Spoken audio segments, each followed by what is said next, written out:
veče svima, dragi gosti, draga publiko, dragi forumaši. Večeras imamo dupli događaj, zajednički sastanak kluba Forum Romanum i podesku veče Srpskog fiskalnog društva. Sad smo baš pričali sa profesorom Popovićem da nam tematski nije prvi zajednički događaj zato što smo imali na forumu pre nešto godina, da, pre korone svakako, predavanje o porezima u antičkom Rimu koje je profesor Popović držao i to je bilo jedno jako lepo predavanje, možete ga pogledati na našem YouTube-u ako vas zanima, ali večeras imamo jednu temu koja ipak ne ide toliko daleko u istoriju do antike, ali ide u početak 20. veka, a vezat će se sa nekim stvarima koje su danas vrlo aktuelne i još u nivou projekta, tako da ako ste mislili da su te stvari iz perioda kraljevine SHS nešto potpuno zastarelo što se ne može povezati sa današnjicom, Milena je tu da vas ubedi u suprotno. Dobro večer, htjela bih da vas pozdravim ispred Srpskog fiskalnog društva, dakle drugi stup organizacije ovog događaja i da vam predstavim Milenu Dietz, asistentkinju na katedri za javno pravo i poresko pravo Univerziteta u Heidelbergu. Milena će nam predstaviti jednu temu koja je u stvari između ostalog tema njene doktorske dizertacije. Ona je na korak od odbrane, tako da smo u suštini privilegovani da čujemo, verovatno među prvima, jedan vid, verovatno skraćene predstave te teme. Tema Unification of Direct Taxes in the EU and Worldwide, BEFIT and Beyond.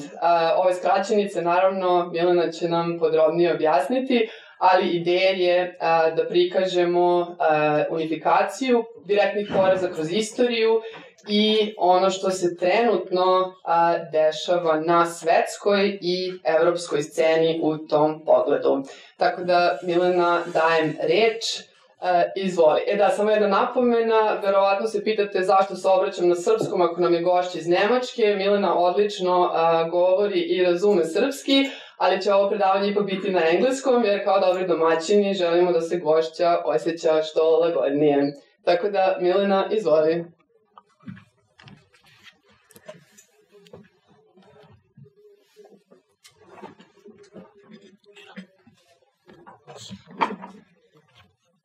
Hvala puno na ovoj preljubaznoj predstavi.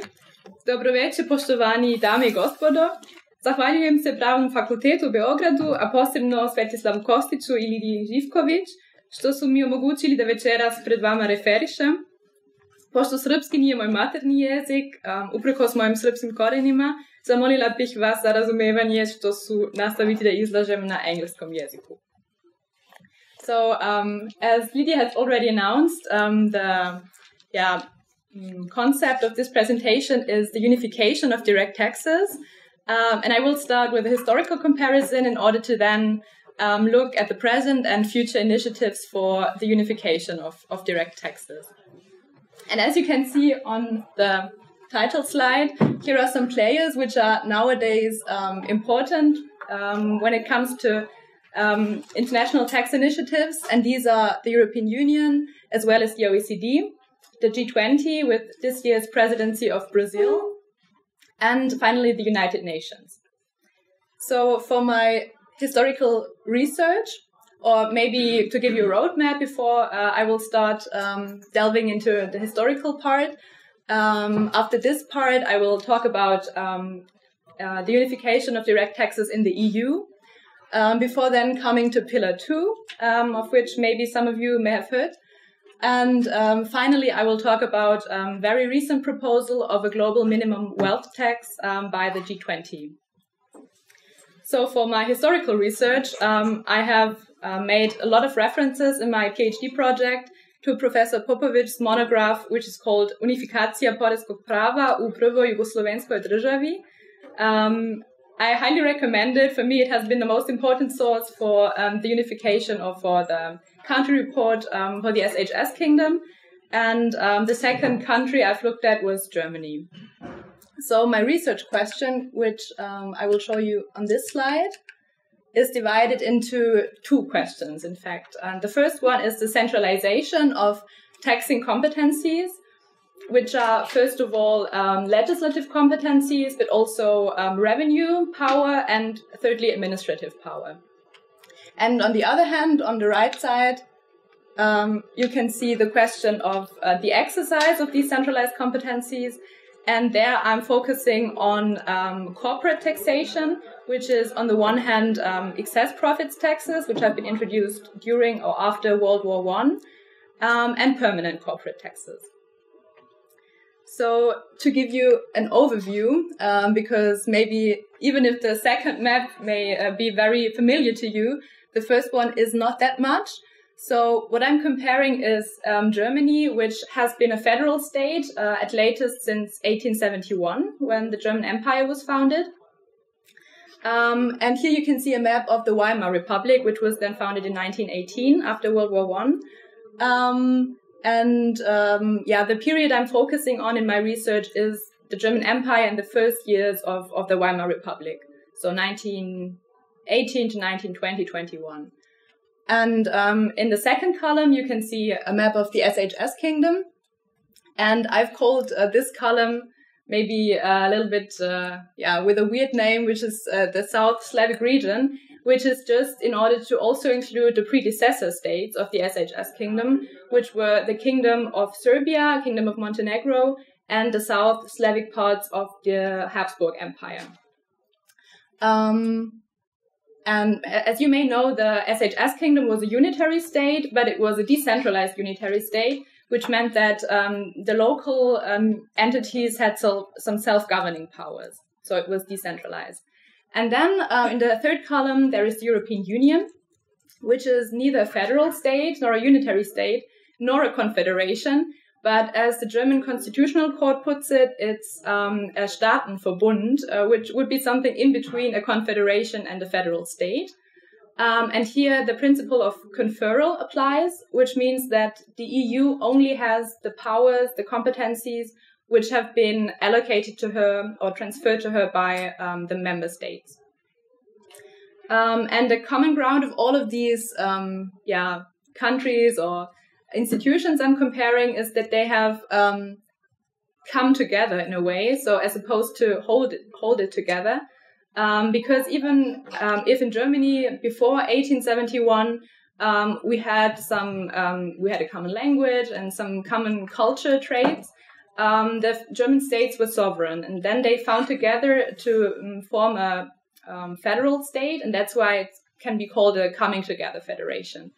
The same holds true, of course, for the SHS Kingdom, because it was founded out of sovereign states or parts of sovereign states, and even more for the European Union, because even nowadays the member states are still sovereign. And maybe the South Slavic region, here you can see the different parts and also different legal systems which have found together. I don't know if the laser works. A laser, let me see. Something. It works on the... it works, but okay. Maybe just not on the. It's no problem. So I will just describe it by means of the colors. So the blue parts were the Austrian part of the Habsburg Empire, so Slovenia and Dalmatia. The light brown one or yellow one were the Hungarian parts, and then there was Bosnia-Herzegovina, which was the brown one, and we had on the right at the bottom we had the Kingdom of Serbia, and the darker one was the Kingdom of Montenegro. So this just to give you an overview. And now talking about the centralization of taxation. I've prepared a table, and in the left column, the light blue one, you can see Germany, while on the right column, or in the right column, there is again the South Slavic region. So if we now take a look at the legislation, so centralization of legislation, then we can see that in Germany there was a centralization during the World War I with the introduction of the war profits tax in 1916. Even though the German Empire already had competencies to introduce direct taxes since 1871. But it just did not, because the German states, the sub-central level, so to say, resisted because they did not want their competencies to be taken away. But then with World War I and with a high need for additional revenue, finally the central competencies were exercised. And the same holds true for the revenue power. It was also exercised with regard to corporate taxation for the first time in 1916.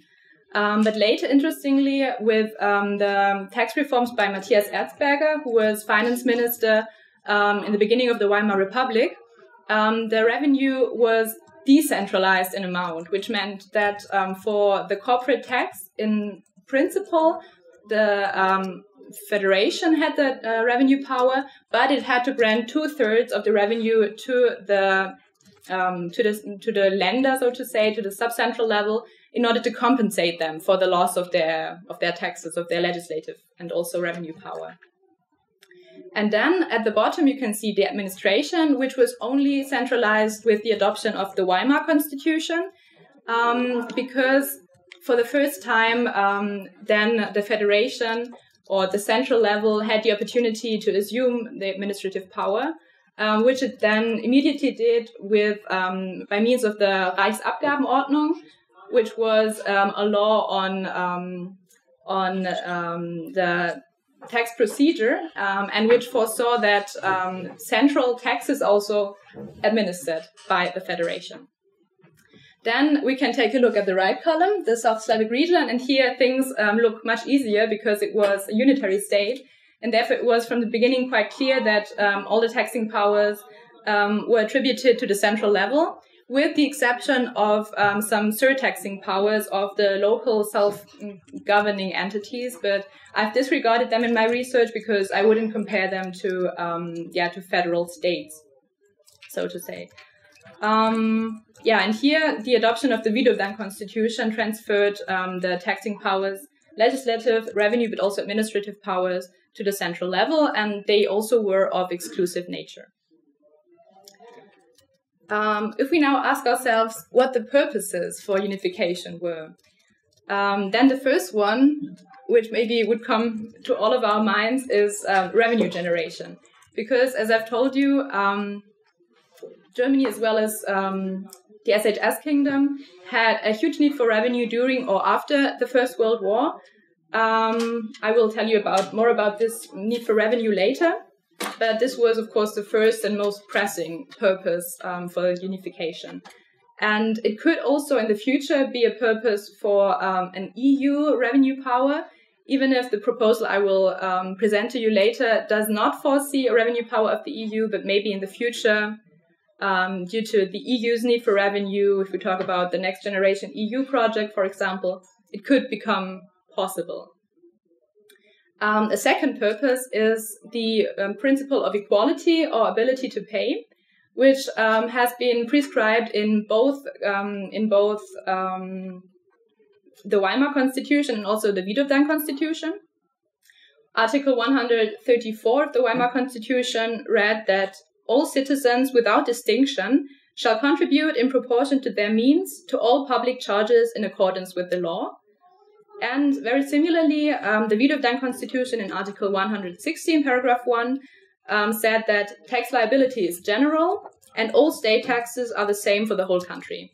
So the legislator did not have the choice. He had to, in fact, make the tax law equal and according to the ability to pay principle. A third, and the same holds true for the EU, because according to Article 20 of the Charter of Fundamental Rights, the EU also has to apply the principle of equality. A third purpose, which at least hold true for the German Reich, was to increase the share of direct taxes, because according to my calculations, before the introduction of this war profits tax I've talked about, the share of direct taxes was only 14%, as opposed to 86% of indirect taxes, with which the German Empire or the Weimar Republic financed itself. And after the introduction of this war profits tax, the share increased to 45%, and later even to 54%. Whereas in the SHS Kingdom, already before the big tax reform in 1928, the share of direct taxes was at 58%, so this wasn't an issue that was that pressing as in Germany. And for the EU, it could become important in the future because right now, part of the own resources of the European Union are made up by the VAT revenue, so value-added tax revenue. And if the EU liked to also increase the share or at all introduce some direct taxes into their own revenue, then they could also make a part of the revenue of corporate taxes be transferred to her. A fourth purpose was in the SHS Kingdom the facilitation of the law enforcement, because as it was clear that there was a central administration of tax law, it would have been much easier to also administer an equal tax law and not 5 or 6 different tax laws. So that was an issue or a purpose that was particularly important for the SHS Kingdom. And last but not least, in the EU, in the future, the principle of solidarity could also play an important role. This is prescribed in Article 2, Sentence 2 of the Treaty on European Union. And maybe solidarity between taxpayers could in the future play a role, but more about that later. So after having looked at the purposes, I would like to talk a little bit about the economic and also political framework of unification, because with such an historical research, in my view, it's important to take this into account in order to make it comparable to the unification of taxes nowadays. And as you may see, the economic as well as the political situation was not that different in the two states, because regarding the economic situation, we had, as I've already mentioned, very high war and also post-war expenditures. For Germany, for example, the reparations it had to pay to the Allies, and then there was a rising national debt. For the SHS Kingdom, this was also due to the assumption of former debts of its predecessor states, of war debts, but also of earlier debts. And it assumed new debts until 1923. Then we had, thirdly, a rising inflation in both countries, which in the SHS Kingdom was consolidated around 1925, but in Germany continued until later, or at least until the unification of the law in Germany. And regarding now the political obstacles, in both countries there was a dual system of government, which meant that the ministers, the prime minister, but also the other ministers, were at the one hand appointed by the president or the king, but on the other hand were politically responsible to the parliament, and they had to have the faith of the parliament, which, in my view, in Germany led to an additional support of the finance minister, so that he could push through his proposals, his reforms in a very short time. But in the SHS Kingdom, the political instability I will now talk about somehow hindered a quick unification of taxes, and that's why the dual system of government or the additional faith the finance minister had in the parliament could not become effective, so to say. The political instability in both countries resulted out of the system of proportional representation we had in both parliaments. In the SHS Kingdom, there was a quota voting system, which led to the fact that in 1925 there were 45 parties in parliament, and the government changed between 1918 and 1929 on average every 5 months, so very, very often. And additionally, the National Assembly was also dissolved, and new elections were held in 1923, 25, and 27. And due to these dissolutions of the National Assembly and government changes, there have been a lot of proposals until the final law on direct taxes could be enacted in 1928. And in the fourth line, you can see that there was also a resistance of some agents, which in Germany were the Länder, so the states. And in the SHS kingdom, it was the population and also some scholars who criticized certain traits of the proposed tax system or proposed law on direct taxes. But additionally, another big obstacle which there was in the SHS kingdom were the high discrepancies between the former tax systems. And as I've already told you, or as you may know, that the SHS kingdom was formed out of these very different countries with different legal systems, also different religions and different tax systems, most of all. So you had the system in the Kingdom of Serbia, which has had an object tax system, so a scheduler tax system. Then there was the system of the Kingdom of Montenegro, which was a little bit more archaic. Then the Ottoman or the Bosnian-Herzegovinian tax system, which had some traits of the very archaic Ottoman tax system. And then there were the rather modern tax systems in the Austrian and Hungarian part of the Habsburg Empire, which already had some synthetic income taxes in place, and in the case of the Hungarian part, also a wealth tax. And these high discrepancies, of course, made it very difficult to find a compromise and to unify the tax laws, to find a common ground for the future. And that's why it took quite a long time. Now let's see how, by means of which laws, in the end, there was the unification of direct taxes. In Germany, as I've already mentioned, the first central corporate tax was the war profits tax, which was introduced in 1916 and then prolonged in 1918 and 1919. While in the South Slavic region, or in the SHS kingdom, there was a common war profits tax introduced in 1920 by provisional law, and then in 1922 by means of ordinary law. However, as I will tell you later, it wasn't wholly unified. And then with regard to permanent corporate taxes, in Germany, Erzberger's tax reforms introduced or enacted the corporate tax code in 1920, while the law on direct taxes in the SHS kingdom was enacted in 1928. So almost 7 years after the adoption of the Wittgenstein Constitution, and that was due to all the political obstacles and the discrepancies I've just told you about.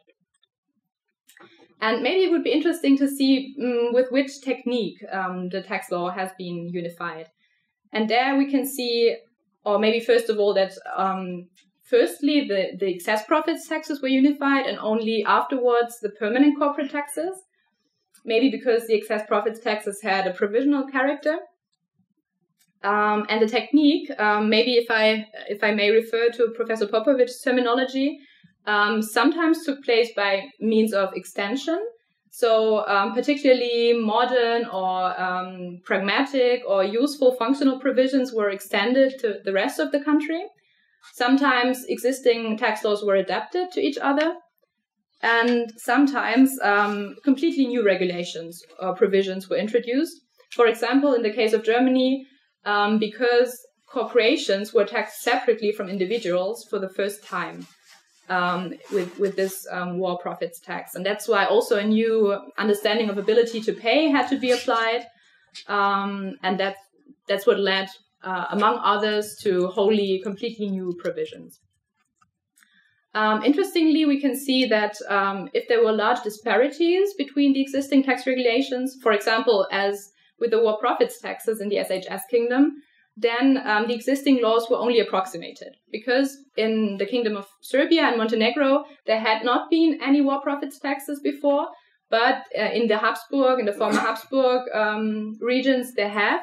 So what they did was to introduce some provisions for Serbia and Montenegro, while changing the existing provisions a little bit, and then also creating some new provisions which would apply to the whole territory.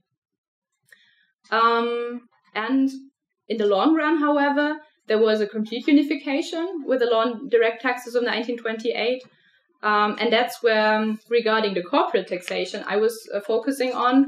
Many provisions out of the rather modern Austrian and Hungarian tax systems were extended or taken over. However, the law on direct taxes as a whole rather reminds us of the former Serbian tax system, because it was still a schedular object tax system, so to say. So there was a tax on land, there was a tax on interest payments, and there was no synthetic income tax as there had been in Austria and Hungary, for example. Well, this is maybe the most important facts regarding the unification itself. And now if we want to find some criteria for unified tax law, we could maybe look at this table. And this shouldn't be criteria that have to be fulfilled, all of them, for a unified tax to be in place. But it should just allow to compare the tax initiatives we have nowadays with the results of the historical research. So in the left column, regarding legislation, a unified tax can harmonize or unify the tax liability. So who is the taxpayer? Then the taxable base.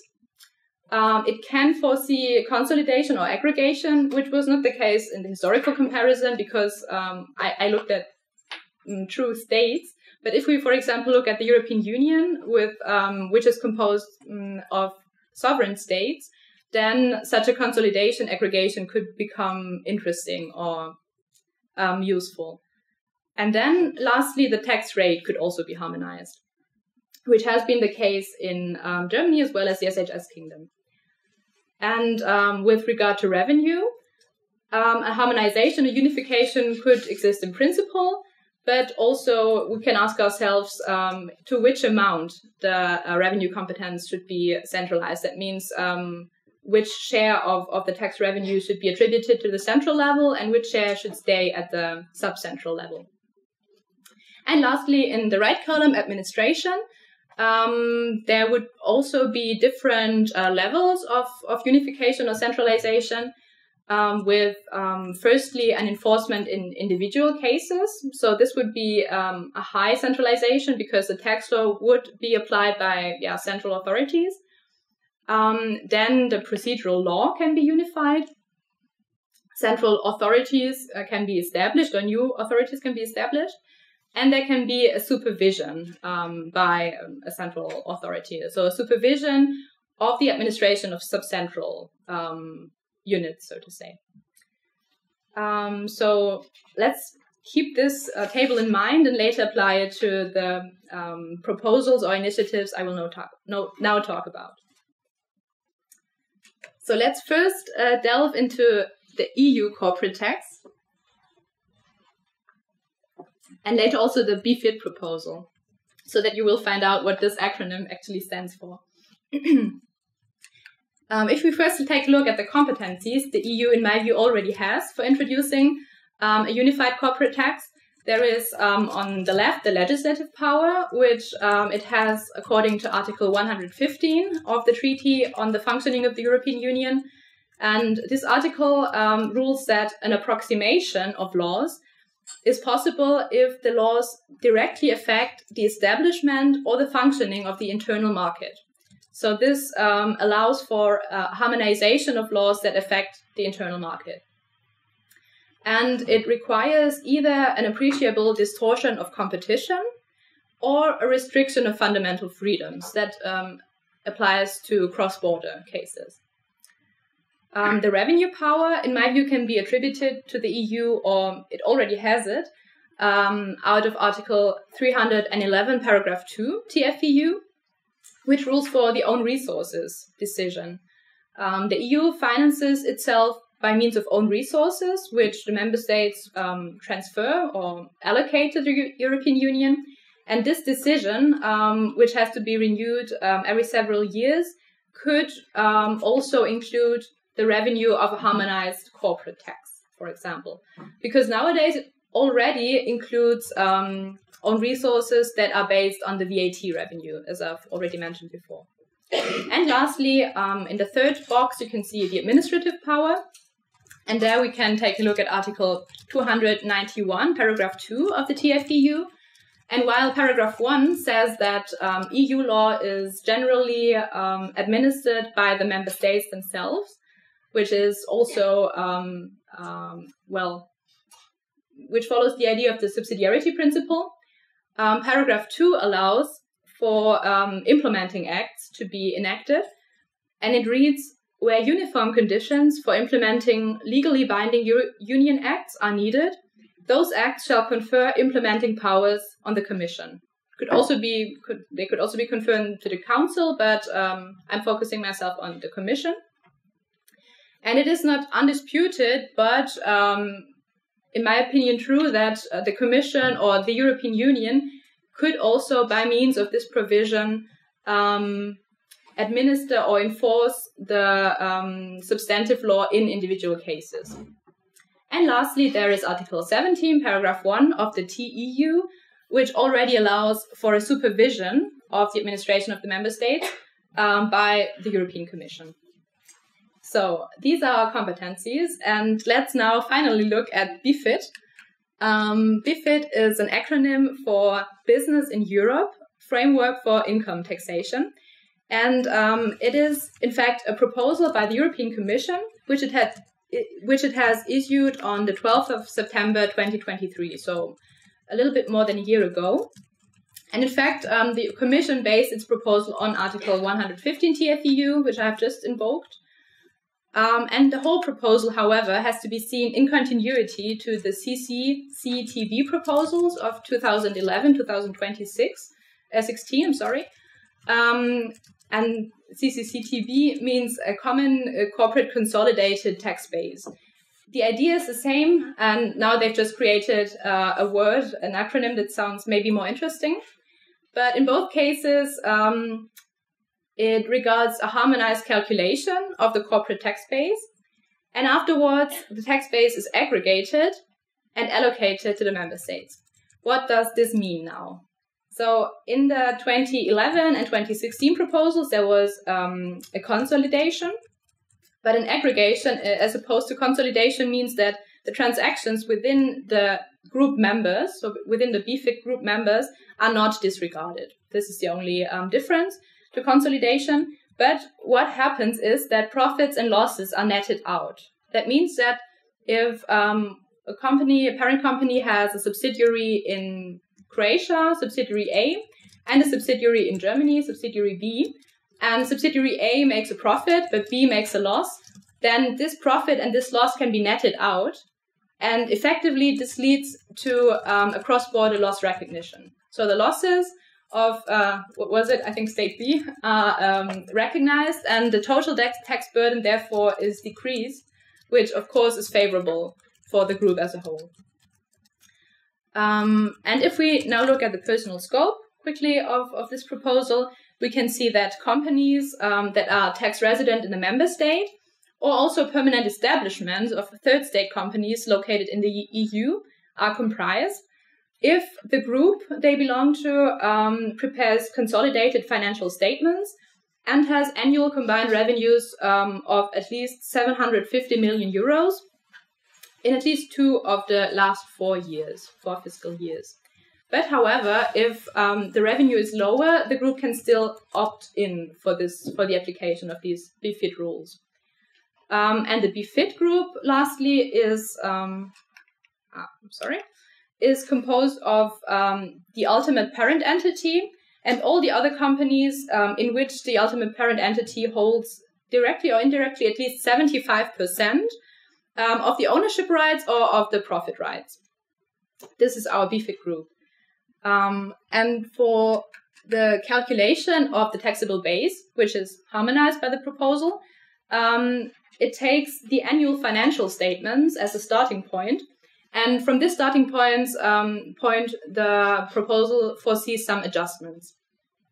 For taking the annual financial statements, this is a difference to the past proposal of 2011-2016, and it simplifies things because the financial statements have to be made anyway, have to be prepared anyway, and if we refer to them, then there aren't additional rules that have to be applied or respected. As I've said, the proposal then foresees an aggregation of the taxable basis of all the member states, and also a loss carry forward. That means if the aggregated result is a loss, then this loss can be carried forward to future fiscal years. And generally, there are no withholding taxes applied on transactions within the BEFIT group. That means, for example, if there is a dividend payment from a group member of one state to a group member of the other state, then no taxes must be withheld by state A. However, if the beneficial owner of these payments is not a group member, then there can be withholding taxes applied. And now it becomes interesting. The allocation has been maybe the most critical point, as I've discussed before with Lydia, because it is very unforeseeable for the member states how much tax revenue they would be attributed in the end. So what the BEFIT proposal now does is to foresee a transitory rule for a transitory period or transitional period of 7 years.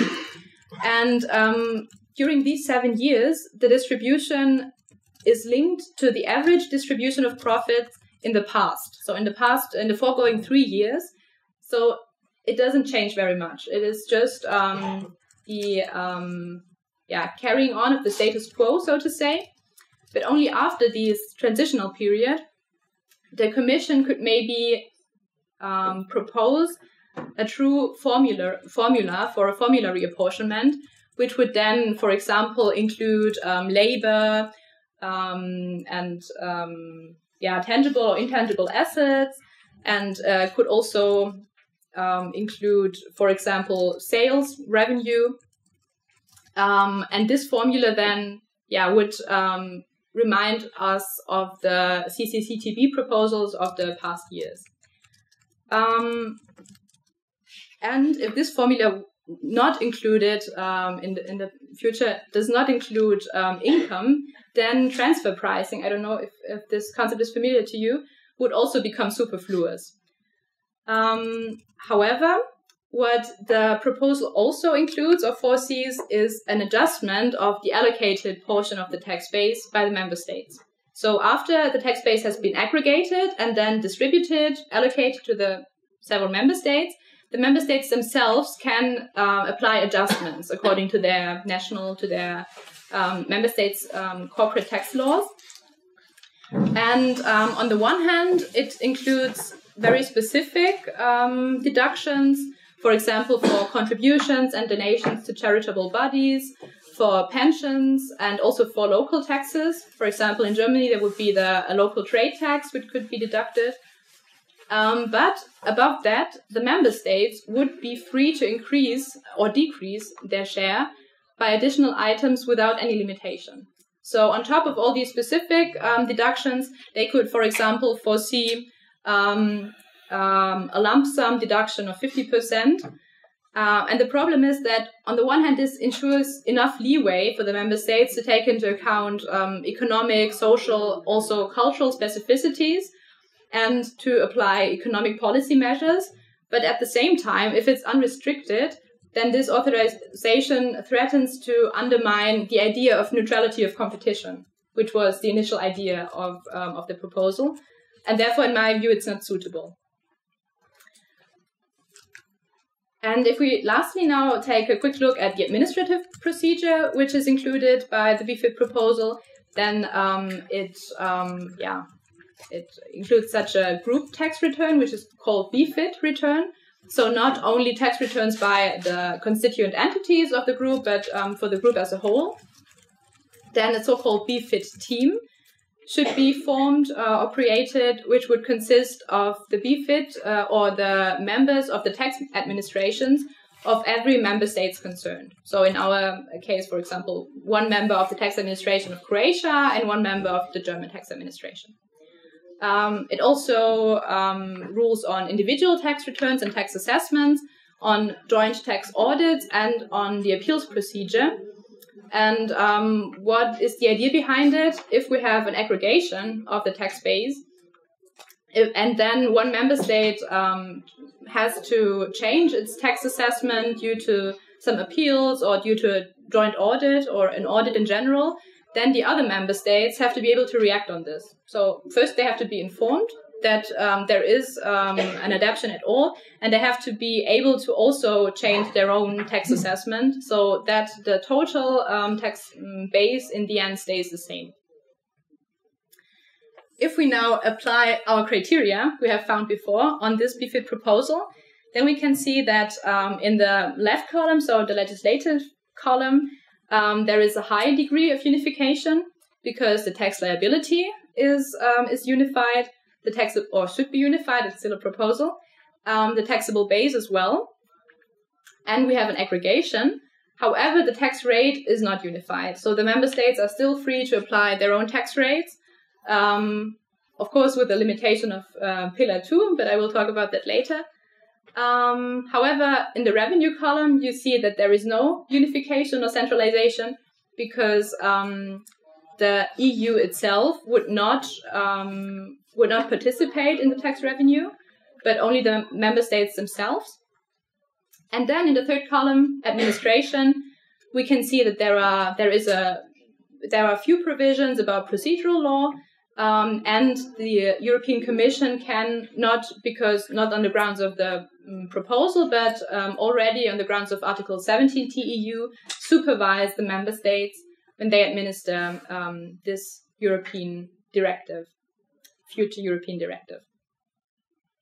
And what we could maybe discuss later, but for which I do not have time during the presentation, is if also the harmonization of the tax rate, the introduction maybe of war profits taxes, and an assumption of the revenue of the EU, and maybe also the introduction of an EU tax authority would be possible under EU law, as it has been the case in our historical examples. So my third part, Pillar 2. I don't know how familiar it is to you, but Pillar 2 again is an interesting concept which is based on the GLOBE rules. GLOBE, again, an acronym for Global Anti-Base Erosion.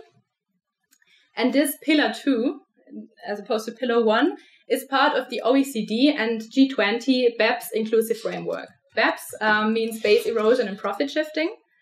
And on the grounds of this OECD G20 initiative, the European Union has, in December 2022, enacted a directive to implement these international soft law into hard European law. The Pillar 2 prescribes a minimum level of taxation of 15%, and this should be ensured or implemented by means of two mechanisms in general. The first mechanism is the Income Inclusion Rule, IIR, and this provides for the collection of a top-up tax based on a company's ownership of low constituent entities. And subsidiarily, if this Income Inclusion Rule does not apply, out of which reason soever, then there is the Undertaxed Payments Rule, UTPR, and this rules that a taxpayer that is allocated, in theory allocated such a top-up tax, but does not pay it, that he shall be denied a deduction for an intra-group payment or required to make an equivalent adjustment that in the end results in a higher tax burden, which would be equivalent to the top-up tax it should originally have paid. So it is very, very difficult. So please don't expect to understand it on the first glance. I did not. However, there is a third option, which is for the member states to introduce a so-called qualified domestic top-up tax, and which would, in substance, just ensure that the tax revenue stays within this state, because it ensures the minimum taxation itself, and not other states participate then in the revenue of this top-up tax.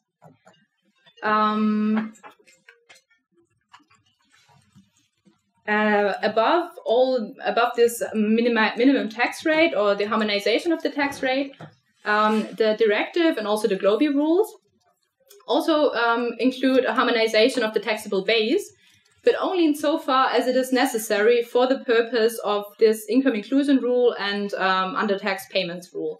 So it also takes, as well as BEFIT, the financial accounting, net income or loss as a starting point, and then foresees some adjustments to the taxable base. However, they are not quite the same as the BEFIT, the adjustments foreseen in the BEFIT proposal, which can lead to incoherencies in the end. And now, looking at the Pillar 2 from the perspective of a unified tax, it looks quite similar to the table we have seen before with BEFIT. However, here the taxable base and also the tax rate are not wholly unified. That means that the tax rate only is unified with by means of a minimum tax rate. So above this minimum tax rate, the member states are free which tax rate to apply.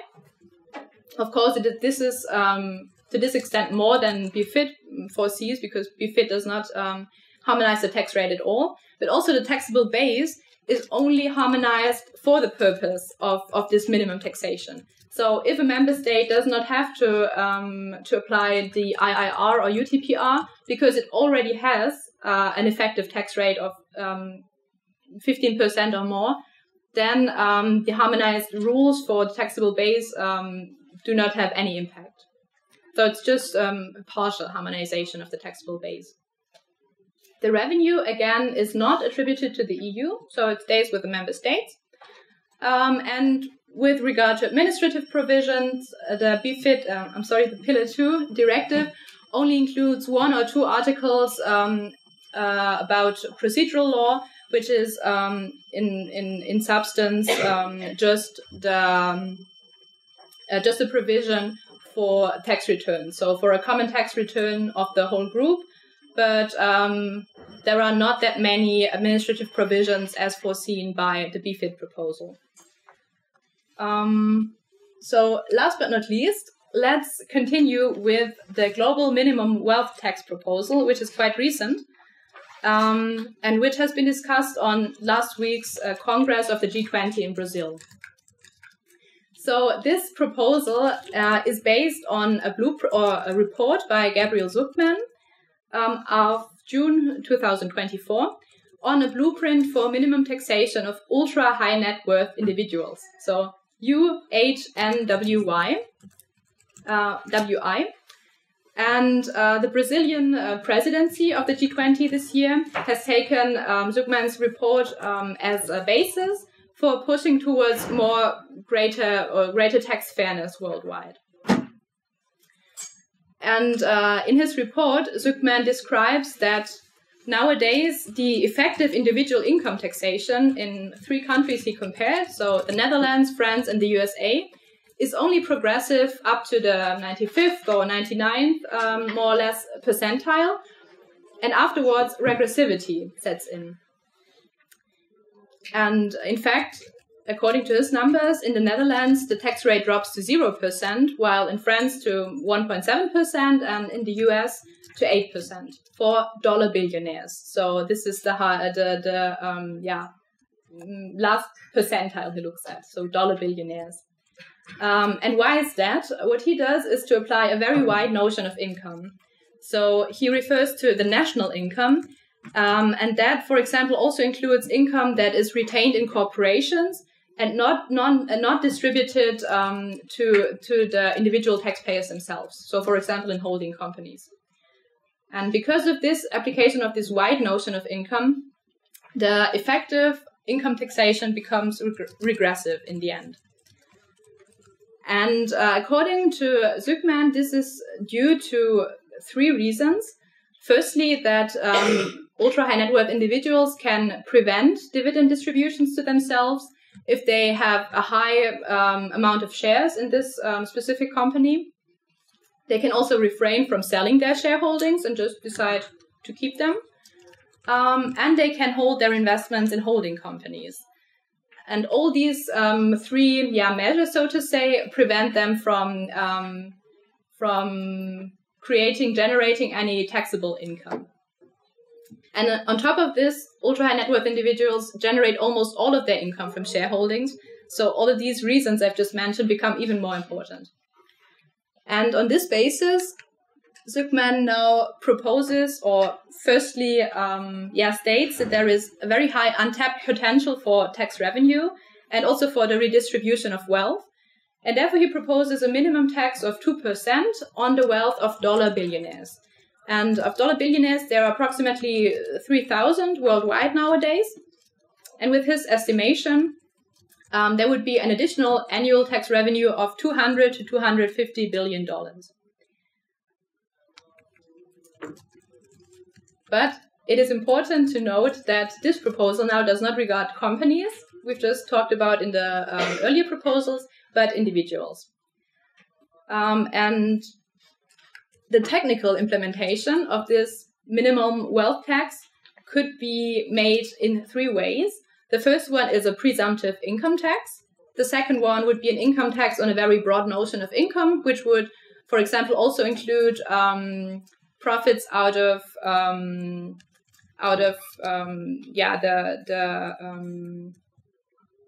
disposal of shares. Unrealized profits out of shares which are not disposed of. So a very broad notion of income. And then the third option would be a wealth tax. So a wealth tax in a narrower sense. For all of these technical ways to implement such a wealth tax, he proposes to refer to the existing valuation rules, which there already are for inheritance taxes or estate taxes, for example. And he also proposes that potentially these existing valuation rules or provisions could also be harmonized. And it is important to keep in mind that the aim of his proposal or of his blueprint is not to tax wealth, but just to ensure a minimum taxation of income. So if we lastly now assess this global minimum wealth tax proposal by means of, or with the help of our criteria, then we can see that there is a very low level of unification. And it is also important to note that Gabriel Zuckman does not really propose a very detailed draft, but it's more or less a paper in which he assesses different ways by which one could ensure such a minimum taxation, but it's not a draft with several articles as the BEFIT proposal already is. So the tax liability, of course, must be harmonized in some way, but even for the taxable base, it's questionable because he just invoked that there could be a harmonization of valuation rules, but it's not necessary. And with regard to the tax rate, even this must not be totally harmonized because he proposes different ways. So as I've said, either wealth tax or presumptive income tax. So even then the tax rate would not necessarily have to be harmonized, but the tax burden should be the same, or the minimum tax burden should be the same for all the countries involved. But with regard to revenue and administration, we do not have any unification.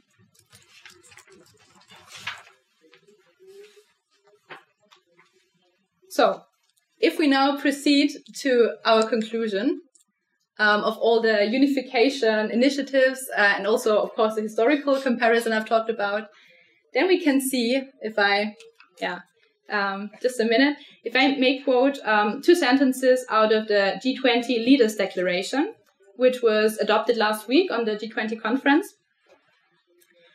And I quote, "With full respect to tax sovereignty, we will seek to engage cooperatively to ensure that ultra-high net worth individuals are effectively taxed. We encourage the inclusive framework on BEPS to consider working on these issues in the context of effective progressive tax policies." And if I may add a comment of Daniel Fehling, who works for the German Federal Ministry of Finance, he said that this final conclusion or declaration does not include this global minimum wealth tax explicitly. It just implies it in a way. And according to him, this is because the other G20 members have not been involved that much. They maybe have been overwhelmed a little bit and they were unprepared. So they did not like to include this idea explicitly, but only the idea of it. And according to him, the G20 has a large leverage effect, and a very typical maybe workflow for international tax initiatives would start with the G7. So within the G7, a tax proposal could be discussed firstly.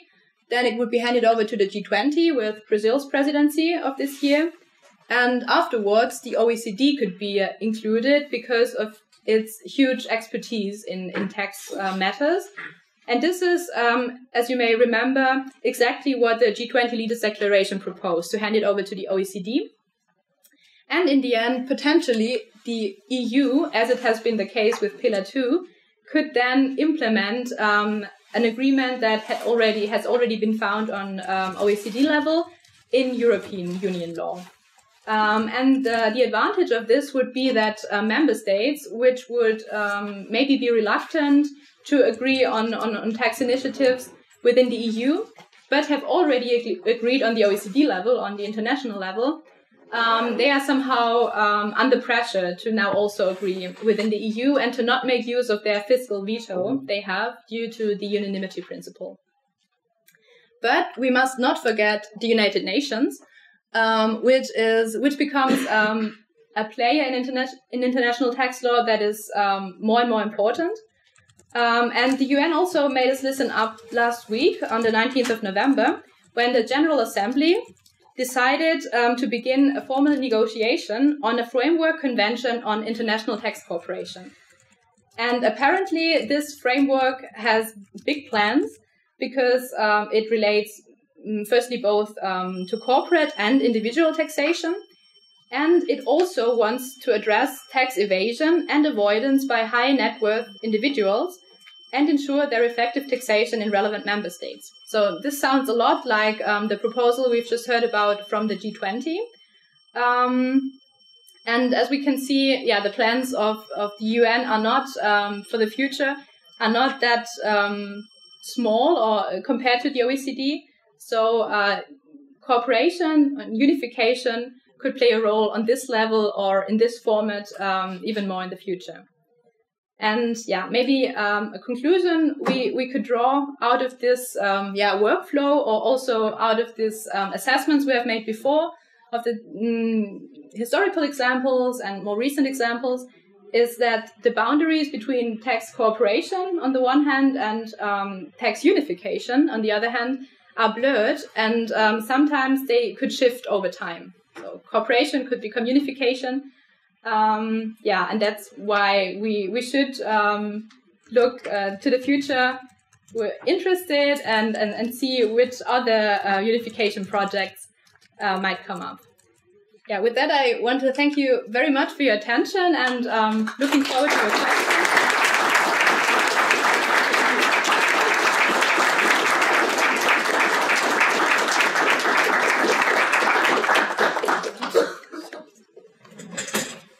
I would be very grateful if you could also ask the questions in English, because my law vocabulary in Serbian is not the best.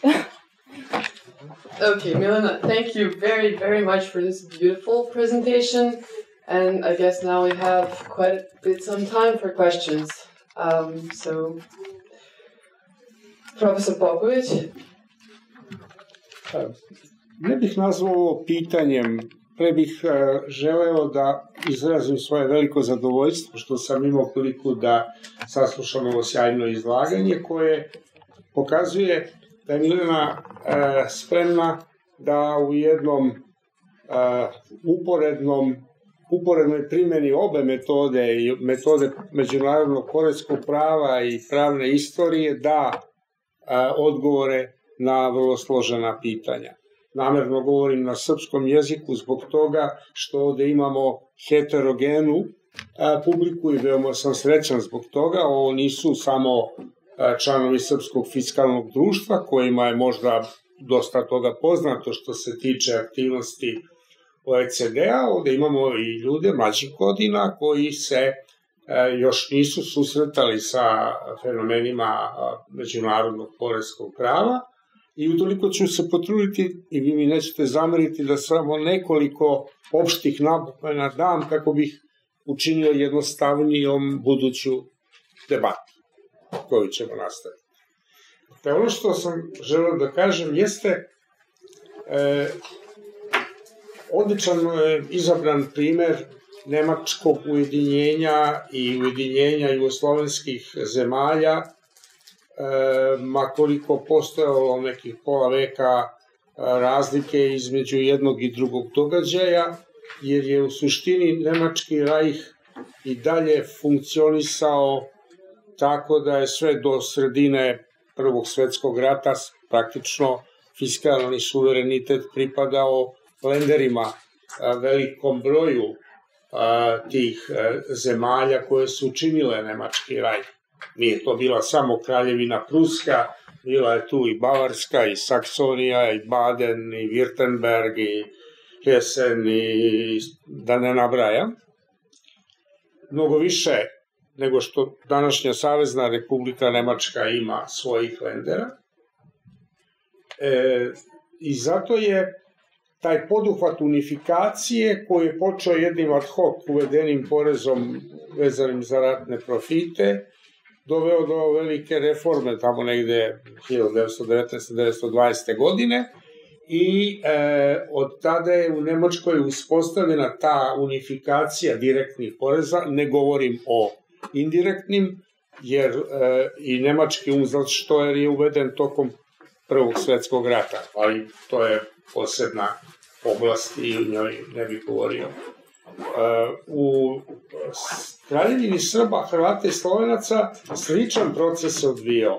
Vi ste imali Kraljevinu Srbiju koja je sebi pripojila Crnu Goru i kao takva ušla u zajedničku državu, jeli sa teritorijama bivše Austro-Ugarske, koja se umeđu vremenu raspala, i tu su, kao što je Milena s pravom rekla, važili vrlo različiti poreski sistemi.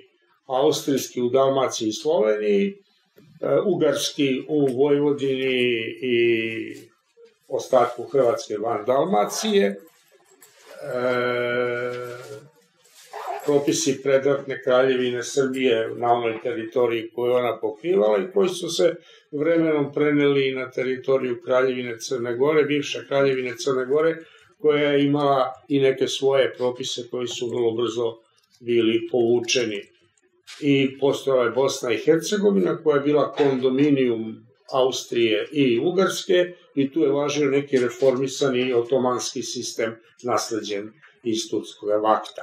Sad, to sve trebalo na neki način ujediniti i taj proces se, za razliku od relativno efikasne unifikacije u Nemačkoj, ipak odužio. On je potrajao 10 godina i tek je s početka 1928. u parlamentu obezbeđena većina koja je izglasala jedinstveni zakon o direktnim porezima. Ono što je bitno jeste da su kulturne razlike igrale vrlo važnu ulogu. U Nemačkoj su postojale između katoličkog juga i protestantskog severa, ali nisu bile tako velike. I naravno bilo je u Nemačkom rajhu, govorim o carskoj Nemačkoj i o Vajmarskoj republici, razlika između ekonomske razvijenosti pojedinih teritorija, ali ne u tolikoj meri.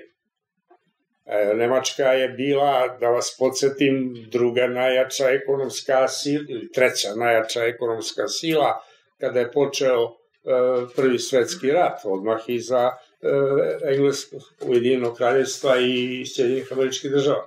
A novonastala Kraljevina SHS je bila konglomerat veoma različitih teritorijalnih celina. Kraljevina Srbija je pretrpela užasna razaranja u Prvom svetskom ratu sa, kao što znate, 1.250.000 mrtvih, sa poljoprivrednom strukturom koja je bila razorena od strane austrijskih i bugarskih okupatora. Imali smo relativno sačuvane ekonomije, ali razbijene inflacijom i onim haosom koji je nastao prilikom raspada Austro-Ugarske u Vojvodini, u Hrvatskoj i Sloveniji, veoma siromašnu oblast Dalmacije koja nije poznavala turizam, nego je to bila jedna krajnje siromašna ribarska oblast. I na kraju, kad se sve sabere, trebalo je objediniti te različite sisteme u jedan jedinstveni. To je bio težak zadatak koji je Kraljevina SHS nekako uspela da sprovede u sve teškoće koje je imala. Uglavnom, unifikacija drugih prava, krivičnog, privrednog prava, administrativnog prava, sprovedena je tek posle uvođenja šestojanuarske diktature. Time što je vlada, odnosno kralj je putem svojih dekreta sprovodio tu unifikaciju. Jedan od retkih propisa koji su u demokratskoj proceduri Vidovdanskog ustava sprovedeni bio ovaj zakon o direktnim porezima iz 1928. Sada dolazimo do modernih vremena.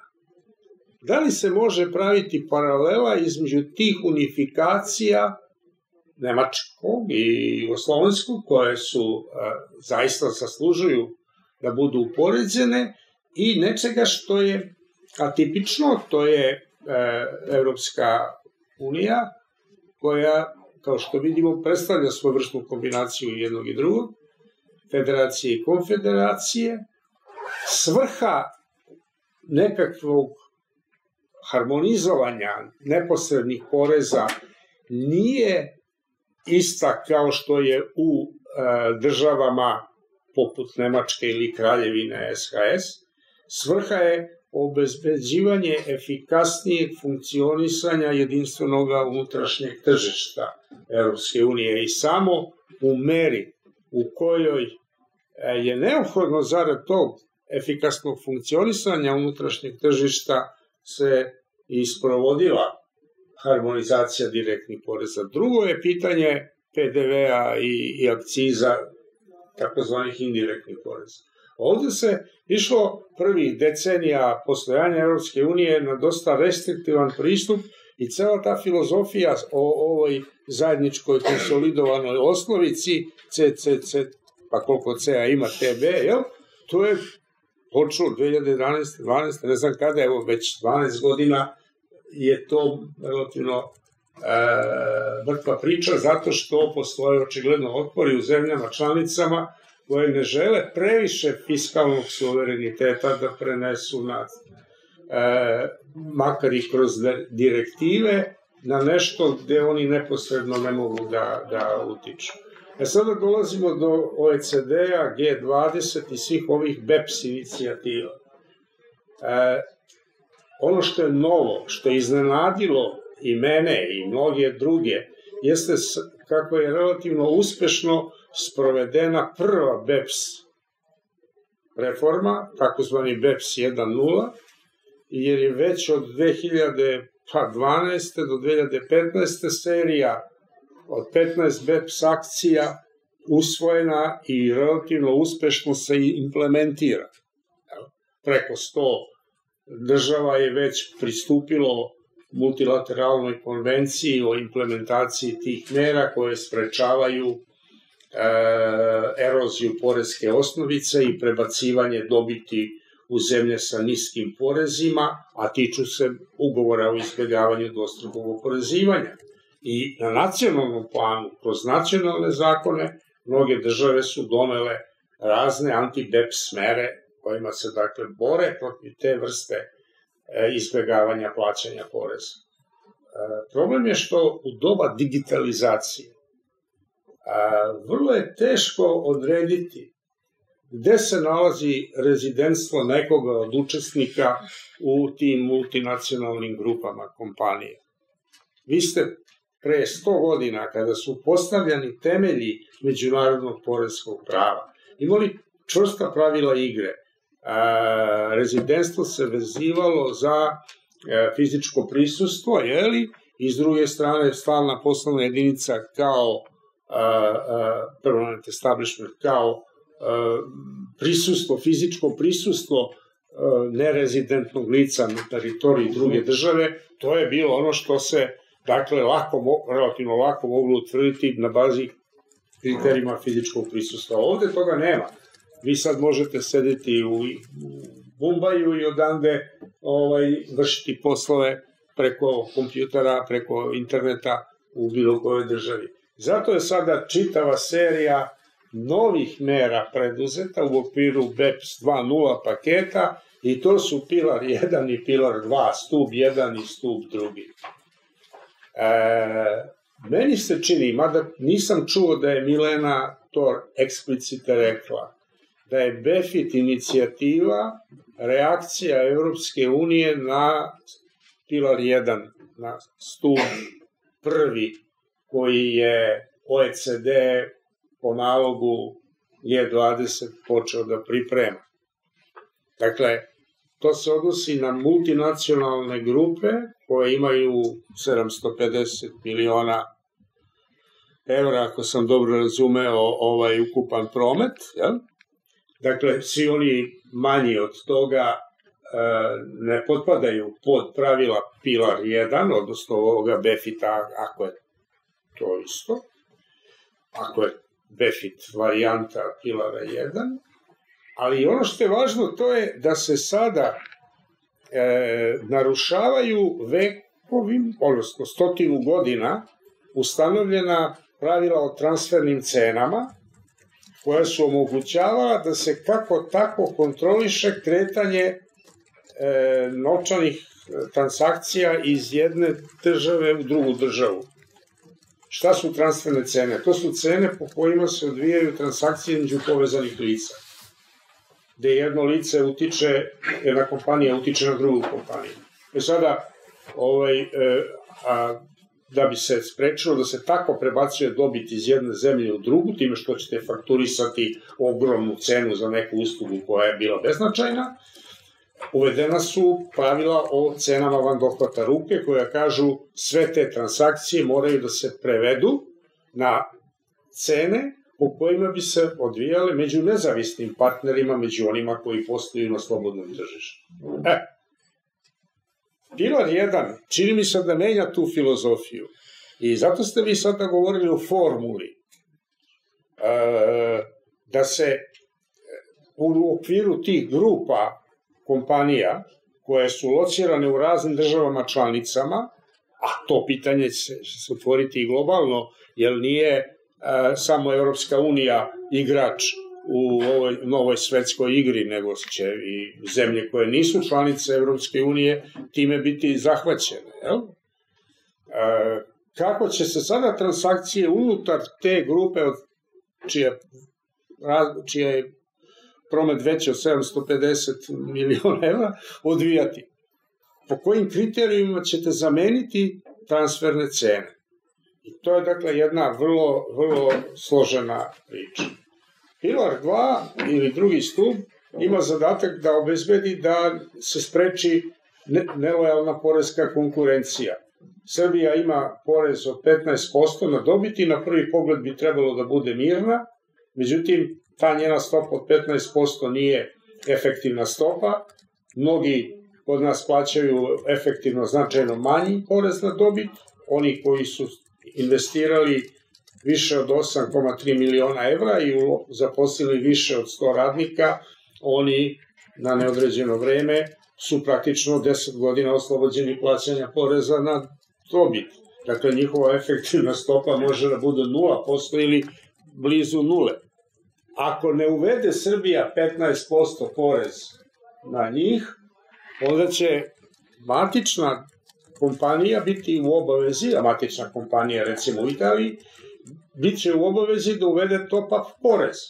Drugim rečima, doplatnih 15%. Ili ako je efektivna stopa u Srbiji 2%, 13% će uvesti italijanska strana. Kazano drugim rečima, olakšica kojom je Srbija htela da privuče investitora postaje bespredmetna. Njemu je više manje svejedno da li je platio 15% Srbiji ili Italiji, a te olakšice nema, pošto je taj doplatni porez plaćen. I sad tu se otvaraju mnoge dileme. Ja neću dalje da gnjavim sa svojim interpretacijama, želeo sam samo da onima među vama, drage koleginice i kolege, koji niste u materiji poreskog prava tako duboko kao što su oni koji su članovi Srpskog fiskalnog društva, naravno naša divna doktorantkinja, predstavim neku sliku kako stvari, u kom kontekstu je njena analiza ovde sprovođena. Dakle, postoji jedna vrsta unifikacije koja je, čini mi se, motivisana drugčije nego u Rajhu ili u Kraljevini SHS. Kažem u Rajhu jer se i Vajmarska republika zvala Rajh. A pa i onaj što je došao posle nje je bio treći Rajh, jel tako da generalno, dakle, te unifikacije su imale za cilj ipak stvaranje nacionalnih ekonomija i nacionalnih poreskih sistema. Ovde je motivacija drugačija, zadatak složeniji, jer sad treba harmonizovati interese i poslednji ovaj porez na bogatstvo, koji bi bio minimalan i koji bi pogađao ove velike milionere, ima jedan problem koji ću iskazati samo kroz dve reči, Donald Trump. Kad on bude preuzeo dužnost predsednika Sjedinjenih Američkih Država, sumnjam da će bilo kakva podrška toj inicijativi koju je Ignacio Lula pokrenuo u Brazilu, postojati. Da je ovaj Bolsonaro, njegov prethodnik, Lulin prethodnik i savremenik iz prvog mandata Donalda Trumpa na vlasti u Brazilu, možda bi se još i našla podrška. Ali, znajući koja je ideologija Trumpova s kojim je u krajnjem slučaju i dobio ove predsjedničke izbore, ja ne mogu da verujem da bi on podržao. Nasuprot, mislim da će učiniti sve što može da spreči da njegova ekipa bude podvrgnuta ovom minimalnom porezu od 2%. Ali možda grešim. Hvala.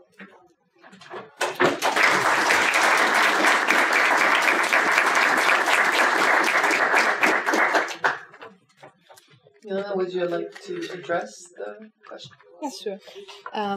Thank you very much, Professor Popovic, for the interesting question and also, of course, the important additional points you mentioned. So, first of all, I would like to mention that I think that there are some common grounds and common purposes between the unification we had in the German Reich and the SHS Kingdom and the European Union, but also the international community, tax community nowadays. And one of those common purposes, in my view, is equality. So ability to pay, and that maybe in the terms of European Union law, we could call it neutrality of competition. So that companies in every member state find a more or less similar tax burden, or at least a similar calculation of the taxable base, which then again,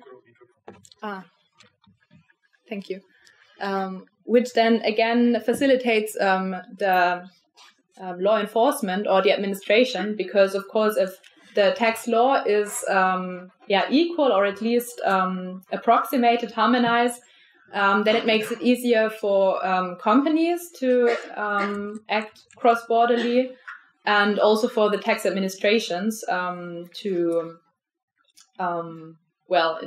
enforce the substantive tax law. But however, I really much liked the comparison or the line you drew between Pillar 1 and the BEFIT proposal. I, to be honest, have not investigated into this before, because not even Pillar 2 is part of my PhD project. But as far as I'm concerned, Pillar 1 originally wanted to treat the digital economy, as you also mentioned. So the question where digital companies have substance, where there is a genuine link in which state, and where they should therefore pay taxes. And I think nowadays the concept has been broadened so that not only the digital economy, but every sector is included in the proposal. But one question, for example, would be if the use of data of consumers, for example, of Facebook consumers, should also be a genuine link for the tax administrations of the country where this consumer is located to then tax part of the company's profits. And the question behind it is, as you mentioned, the question of substance. So where there is substance which should be taxed, for example, data and so on, also including new concepts of substance. And even though the BEFIT proposal, as I've said, has to be seen in continuity to the CCCTB proposals of the past decade, I think that the idea behind this formulary apportionment is a very similar one. However, this recent proposal, this BEFIT proposal, does not yet foresee such a formulary apportionment, but only this transitory rules which refer to the past, because it would be so difficult for the member states to agree on such a formulary apportionment. And what, however, is discussed and has been discussed in the impact assessment before the BEFIT proposal was issued, was a formula that was similar to the formulas proposed by means of the CCCTB proposal, and it included labor.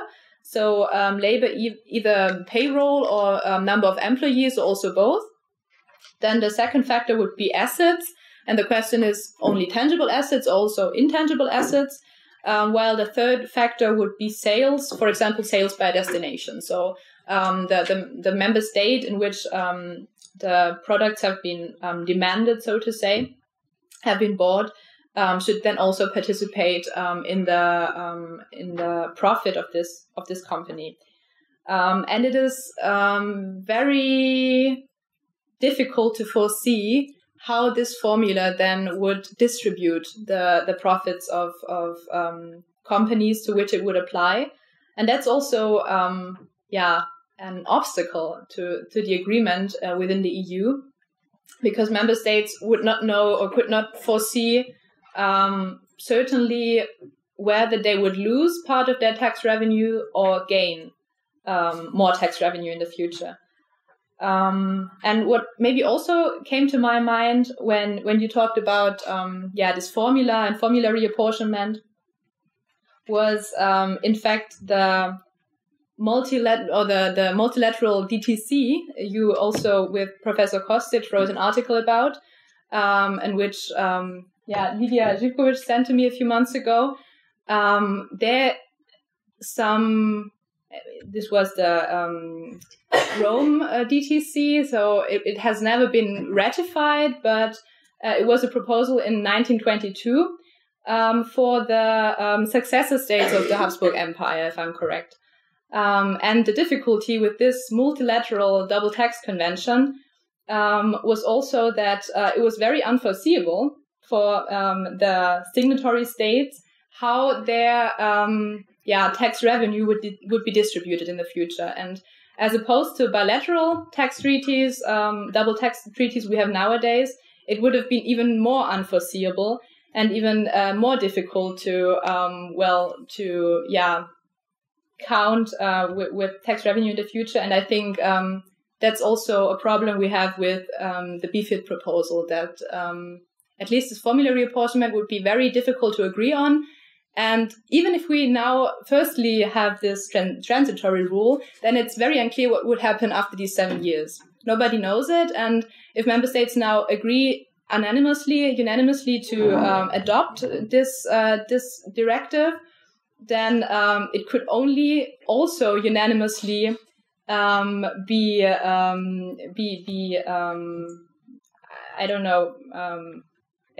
revoked after these 7 years, or it could only unanimously be decided to not have this formulary apportionment or to not have BEFIT anymore at all. Or in the worst case, they would be stuck within this transitory rule without any possibility to either opt out of BEFIT at all or to adopt this formula. So I think that, this apportionment question is the most striking question we have with BEFIT. Sorry, has any consensus been reached so far among the member states vis-à-vis BEFIT draft directive? Not yet. No, not yet. So it is still discussed. Issue, yeah. It is still discussed in the Council, and there have been some reactions by several member states, for example, Sweden, Ireland, and Malta, which have claimed that the subsidiarity principle has been violated, or more or less they have talked about, in fact, about proportionality more than subsidiarity. But it can be seen that some member states are not that amused by this proposal. Any other question? Then I'm going to use my position as a moderator. I have one question. It's very broad. Where does the enthusiasm for BEFIT come from? In a sense, on the one hand, we have this geopolitically very questionable position in which the European is, and on the other hand, we have Pillar 2, which everyone is already fatigued of, although the application has barely started. And how is BEFIT supposed to, I mean, I'm aware of the fact that BEFIT is supposed to, even if the directive is adopted, become enforceable or enter into force in a few years, but how is it supposed to overlap with Pillar 2? Like, the idea of BEFIT is to simplify a system that has been excruciatingly made more complex through Pillar 2. So to me, those two are just they don't really fit together. Or if they do, please let me know how. Thank you very much for this critical question. So the most important advantage of BEFIT would be the cross-border loss recognition. I've shortly invoked during the presentation, which would effectively reduce the tax burdens of company groups, and therefore could also for the member states, be very important argument for introducing it. And some further advantages we have are that double taxation with regard to corporate profits is diminished. If we have, for example, dividend taxation, then even if there are double taxation conventions and a European directive, parent subsidiary directive, prescribes that for higher shares in a company, the dividends have to be disregarded. If there are some portfolio investments, then there still can be a double taxation, and this could be avoided by this aggregation or consolidation, however we want to call it. Transfer pricing could become superfluous, at least within this BEFIT group, because of course, if we would have an aggregating tax base, we would not have to apply transfer pricing anymore. And this would make things easy, as you've said. Lower compliance costs, lower administrative costs for tax administrations, and also some anti-avoidance measures would become superfluous. For example, measures we have introduced by means of the anti-tax avoidance directive, for example, so exit taxation, controlled foreign companies taxation, interest limitations rule. All of these very particular provisions were necessary because we did not have the harmonized, consolidated tax base.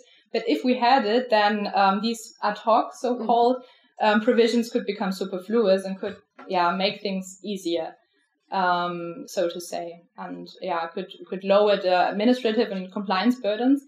But of course, a very critical point in my view as well is that the coherence between Pillar 2 and BEFIT is very questionable. And in fact, I had prepared some slides on this. Maybe I could show you them because there are quite some critical points about this. Within the same presentation? Mm-hmm. Mm-hmm. Should I just didn't click on the... Okay. So I have You can use the... Yeah. Yes. So here we are. So generally, there is a coherence because both the BEFIT proposal and Pillar 2 refer to the annual financial statements. So the starting point is the same, but then there are different adjustments. And that's somehow the problem. So one example would be that in the case of BEFIT, dividends and capital gains shall be exempted only to the amount of 95%, as it is done in Germany, and as it is enabled by the parent subsidiary directive. But on the other hand, Pillar 2 prescribes an exemption of 100%. So there are these discrepancies, so to say. And at the same time, we, for example, also have provisions that are only included by BEFIT, but not by Pillar 2. So that on top of the national tax rules, the companies would need to apply, and also the tax administrations, they would then apply a second set of rules, which is the Pillar 2 rules, and then a third set of rules, which is BEFIT. So in my view, either the BEFIT proposal or future directive or the Pillar 2 directive should be adjusted in order for them to be coherent. And if I just may quickly look for my notes. Another big and maybe more important incoherence is that a top-up tax, so an income inclusion rule or UTPR top-up tax, could be triggered by the application of BEFIT. Because with BEFIT, as I've said, we have this cross-border loss recognition, and the taxable base in the end could be diminished, so that the effective tax rate then becomes lower than 15%. So only by the application of BEFIT, a top-up tax would be triggered. And this, in German we say, it's not in the sense of the inventor, I don't know. This wouldn't be, of course, the purpose of BEFIT. So an interesting paper I've read in Intertax by Blackman and Forvm, they tried to find some solutions in order to prevent a top-up tax being triggered just by the application of BEFIT. And that would be three options they mentioned, which is firstly a BEFIT safe harbor, so that the jurisdictional level is looked at. So jurisdictional level before the aggregation of the tax base. So Pillar 2 would look at the effective tax rate of one state and not at the effective tax rate after aggregation. And this could prevent the triggering of such a top-up tax. And the second option, which is a little bit contrary to it, is that the application of Pillar 2 should be made on the aggregated taxable base. So if the aggregate taxable base, so to say, complies with the minimum, with the ETR, then no top-up tax should be levied. And the third option would be a profit transfer option, so that the groups could decide the amount of profits they actually transfer. So by these means, somehow the incoherence could be avoided. But of course, for that aim, either BEFIT or I think in the first two options, Pillar 2 would have to be amended, and for the third option, BEFIT. So, but in my view, the European legislature should take this into account to not make things even more difficult for the companies. Okay, thank you very much for the great answer. Anyone else? Okay, I guess then we can call it a day. Thank you. I believe there was some question from colleagues online. And I also saw something in the chat. Yeah, the chat was...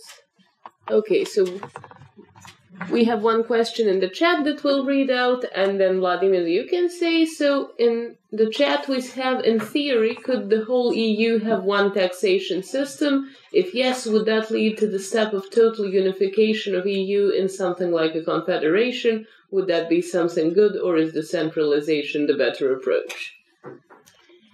Yeah, thank you much. Thank you very much for this interesting and I think also critical question. As we have seen in our historical examples, the unification of taxes went along with the unification of countries as a whole. So the SHS kingdom was founded, and only afterwards taxes were centralized. And in Germany, we already had the federal state before taxes were centralized. So it is very, it is not that far away to assume that the introduction of genuine EU taxes would also require for the EU to be a federal state and not only a Staatenverbund, which we have nowadays. And linked to this is the question of sovereignty of the member states, of course, because fiscal sovereignty is a very important part of their national sovereignty of the member states, and of course they would lose part of it. And it would be, in my view, a very, very big step. But I would like to highlight that only with BEFIT, there would not be a genuine EU tax introduced, in my view, or as I would define it, because only the taxable base would be harmonized. And of course, there would be also the apportionment, which would already touch the fiscal sovereignty of the member states. But however, the tax revenue would stay with the member states. So the member states would not, by means of BEFIT, attribute parts of their revenues to the EU. And in my view, this would be necessary to have a genuine EU tax. So maybe BEFIT could be one step in the direction of such an EU tax, or maybe some preliminary excess profits taxes could even be a smaller step in that direction. But in any case, it would touch the tax sovereignty of the member states to a large extent. And if it's something good or something bad, I don't know if these are the right categories or the right criteria we should apply here. The question is just if member states have a motivation that is high enough to go that far. And as we have seen, a huge need for revenue was a motivation that led to the unification of taxes in times of war, for example. But we will see in which direction it will go in the EU in the future. I hope that could answer your question somehow. Okay, and Vladimir, you had a question? Hvala vam. Se čujemo? Čujemo se. Prvo, da kažem da je sjajno predavanje. Od Milene je bilo. I imam pitanja. Prvo pitanje, evo ovako. Slušao sam sjajna predavanja kod profesora Vuka Cucića. Upravno pravo.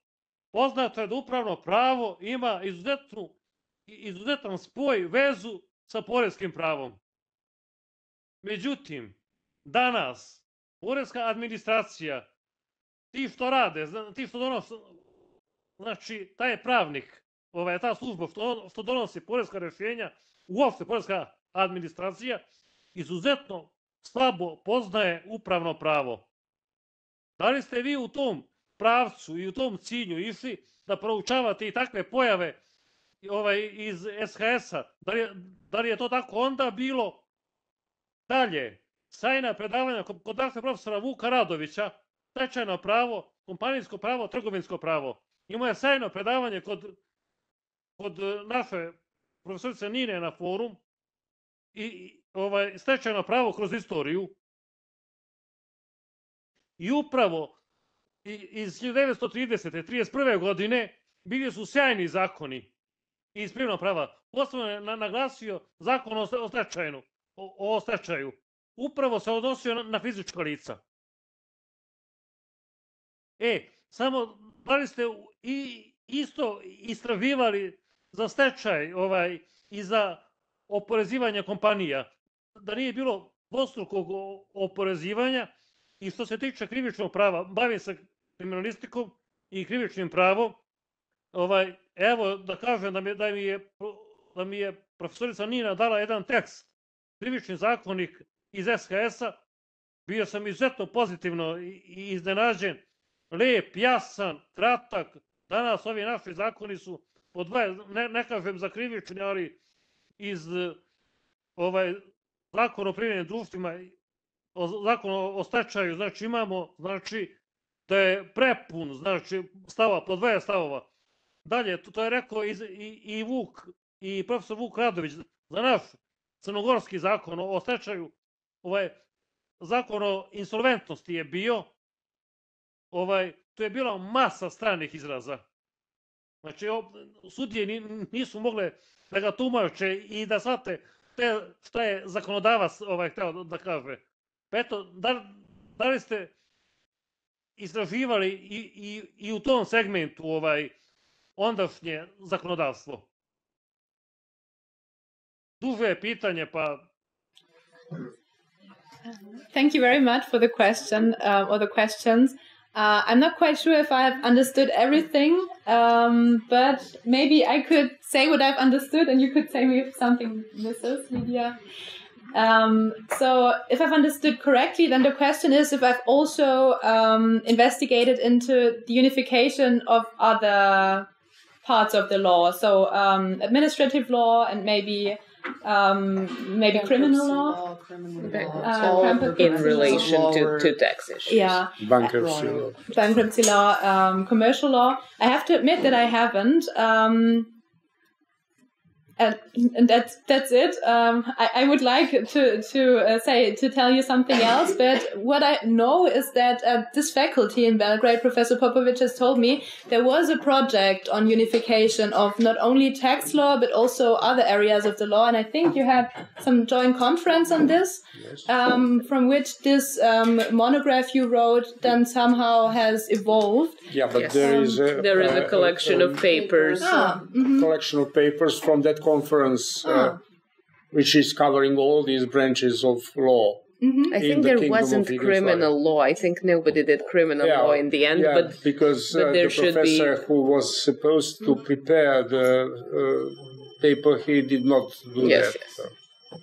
But apart from the criminal law, all other branches of law have been covered in that. So there seems to be a lot of sources on this, but unfortunately, I did not have in my PhD project, at least, not the time and resources to do that kind of research. That would go out of the widest framework you would have to put for yourself. So you had to follow the instructions of your mentor back in Heidelberg. So it's quite understandable that you did not touch all these other branches of law.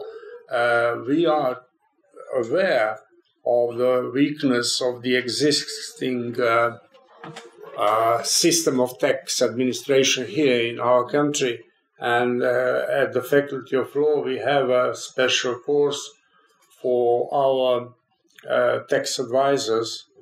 They are, among other things, taking lessons in administrative law, apart from tax law, civil law, or accounting. One of the major courses is the administrative law. We are fully aware of the link that has to exist between these two branches, and colleague Vladimir Kručin is right when he was pointing out that kind of problems. Thank you. Last chance. Any more questions? Izvinite, Nina. Recite, ali samo kratka replika. Ja još jedno pitanje za Milenu. Ali kratko, molim vas. Ja se izvinjavam. Milena, izvinite, ako pišete na ovu temu disertaciju, pa kad obranite i objavite vašu disertaciju kao publikaciju, ako može meni sa posvetom da napišete, možete to mine dopadite.